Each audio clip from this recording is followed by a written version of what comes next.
Easter, പെസഹ, ഓശാന ദിനങ്ങളിലെ പരീക്ഷയും പരിശീലനവും ക്രൈസ്തവ സമൂഹത്തോടുള്ള വെല്ലുവിളിയെന്ന് കത്തോലിക്ക കോൺഗ്രസ്. ക്രിസ്തീയ വിശ്വാസ സമൂഹത്തിന്റെ ഏറ്റവും വിശുദ്ധ ദിവസമായ ഈസ്റ്റർ തിരുനാളിലും അതുപോലെ പെസഹ തിരുനാളിനും എൻട്രൻസ് പരീക്ഷ വയ്ക്കാൻ തീരുമാനിച്ച നാഷണൽ ടെസ്റ്റിംഗ് ഏജൻസിയുടെ തീരുമാനം ക്രിസ്തീയ ന്യൂനപക്ഷത്തോടുള്ള വെല്ലുവിളിയാണെന്ന് കത്തോലിക്ക കോൺഗ്രസ്. സർക്കാർ അനുവാദമില്ലാതെ ഇത് നടക്കില്ല.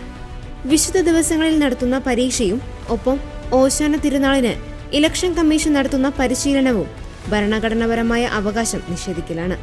ന്യൂനപക്ഷങ്ങളുടെ സംസ്കാരം സംരക്ഷിക്കാൻ സ്ഥാപനങ്ങൾ തുടങ്ങാൻ പോലും ഉറപ്പു തരുന്നതാണ് ഇന്ത്യൻ ഭരണഘടന എന്നിരിക്കെ അവകാശങ്ങളെല്ലാം നിഷേധിച്ചുകൊണ്ട് ക്രിസ്തീയ സമൂഹത്തിലെ കുട്ടികൾക്ക് വിശ്വാസപരമായ തിരുനാൾ പോലും ആചരിക്കാൻ സാധിക്കാത്ത വിധത്തിൽ പരീക്ഷകൾ ക്രമീകരിക്കുകയും പരിശീലനം ക്രിസ്തീയ വിശ്വാസ സമൂഹത്തിന്റെ ഏറ്റവും വലിയ വിശുദ്ധ ദിവസമായ ഈസ്റ്റർ തിരുനാളിനും അതുപോലെ പെസഹ തിരുനാളിനും നടത്തുകയും ചെയ്യുക എന്നത് മതസ്വാതന്ത്ര്യത്തെ നിഷേധിക്കലും ന്യൂനപക്ഷ സംസ്കാരത്തെ ഇല്ലാതാക്കലുമാണ്. അടിയന്തരമായി കേന്ദ്ര സംസ്ഥാന സർക്കാരുകൾ ഈ വിഷയത്തിൽ ഇടപെട്ട് പരീക്ഷയും പരിശീലനവും മാറ്റിവെക്കണമെന്നും കത്തോലിക്ക കോൺഗ്രസ് ആവശ്യപ്പെട്ടു.